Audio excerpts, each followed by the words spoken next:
Welcome to Kenton's videos. Enjoy the video. In this video, I will explain how to remove the front bumper from your Volkswagen Passat. This guide will help you understand each step, ensuring a smooth and safe removal.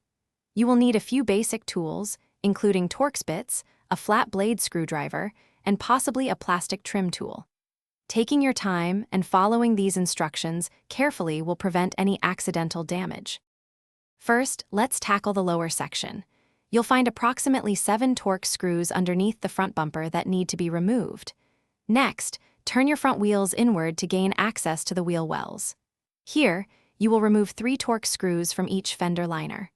Also, locate and remove 1 screw on each side that connects the bumper corner to the fender. Moving to the top, open your hood and remove the 4 screws holding the radiator grille in place.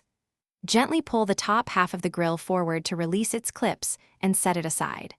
With the grille removed, you will now see 4 more screws positioned along the top edge of the bumper, which also need to be unscrewed.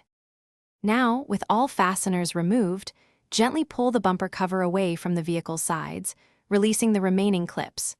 Remember to disconnect any electrical connectors for components like fog lights or marker lights.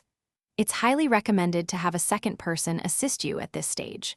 Together, carefully pull the entire bumper straight forward and away from the vehicle.